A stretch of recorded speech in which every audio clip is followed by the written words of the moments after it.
برادران اسلام، میں سرزمین حرم سے آپ کی خدمت میں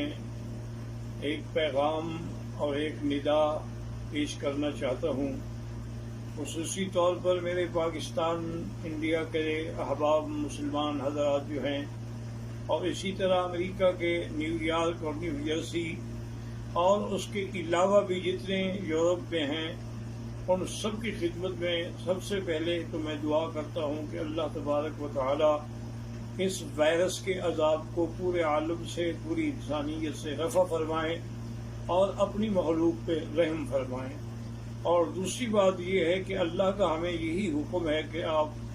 صبر کرنے والوں کو خوشخبری دے دیں کہ جو صبر کرتے ہیں اللہ تعالیٰ ان پہ راضی ہوتے ہیں اور انہی پر اللہ کی رحمتیں ہوتی ہیں اور وہی ہدایت یافتہ لوگ ہوتے ہیں۔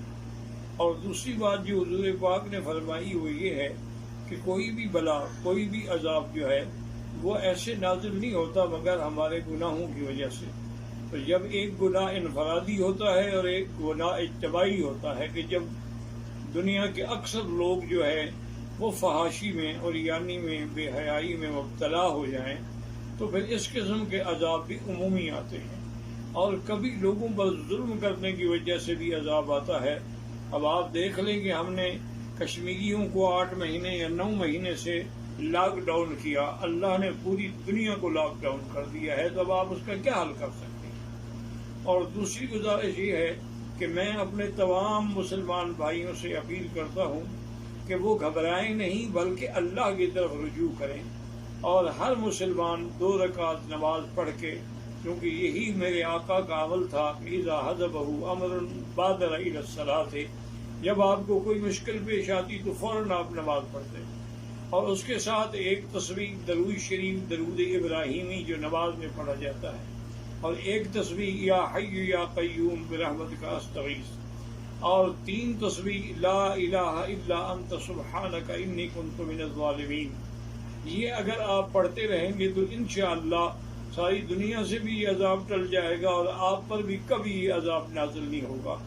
اسی طرح ہر مسلمان 7 دفعہ سورۃ فاتحہ اور 7 دفعہ آیت الکرسی پڑھ کے اپنے بچوں پہ، اپنے گھر پہ سب پہ دم کریں تو پورا گھرانہ جو ہے وہ محفوظ رہے گا انشاءاللہ، اور اسے کسی قسم کی تکلیف نہیں ہوگی۔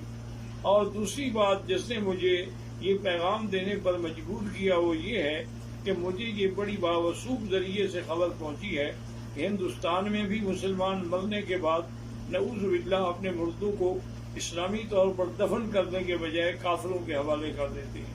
اور اسی طرح نیو یارک اور نیو جرسی میں بھی مسلمانوں کے بجائے کافروں کو میت سپرد کر دی جاتی ہے، اس خوف سے کہ یہ اس کے جراثیم ہمیں نہ لگ جائیں۔ حالانکہ ادارہ صحت انٹرنیشنل لیول پہ رپورٹ دے چکا ہے کہ مرنے کے بعد اس کا کوئی کسی قسم کا وہ تعدی نہیں ہوتی، کسی دوسرے پر اس کے اثرات قطعاً نہیں ہوتے ہیں۔ اور اگر آپ مہربانی کریں تو جو مسلمانوں نے اس قسم کے مراکز کھولے ہیں، جیسے کہ میرے معلومات کی حد تک نیو جرسی یا نیو یارک میں ندیم قریشی صاحب نے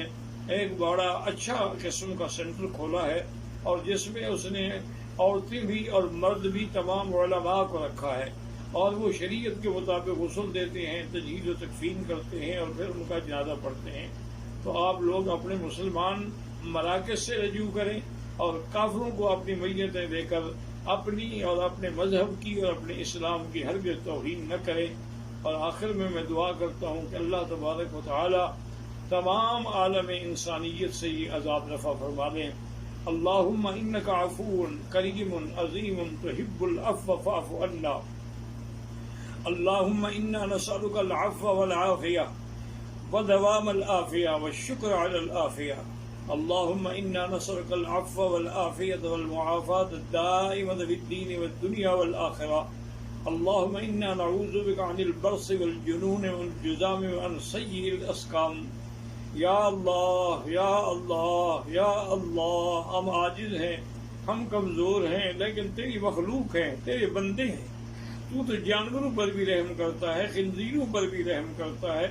کیڑے مکوڑوں پر بھی رحم کرتا ہے، ہم مخلوق پر بھی رحم فرما دے۔ اللہم لا تہلکنا بذنوبنا، اللہم لا تہلکنا بذنوبنا، اللہم لا تمنع عنا بذنوبنا فضلک، یا اللہ تیری رحمت بہت وسیع ہے، یا حلیم یا کریم یا واسع المغفرہ، یا حلیم یا کریم یا واسع المغفرہ، رب اغفر وارحم وانت خیر الراحمین،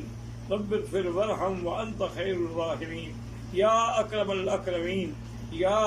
ارحم الراحمین، یا اجود الاجودین۔ اللہم اکشف الغمۃ عن هذه الامہ، وصلی اللہ تعالی علی خیر خلقہ سیدنا محمد وعلی آلہ واصحابہ اجمعین۔ اللہم صل علی سیدنا محمد وبارک وسلم۔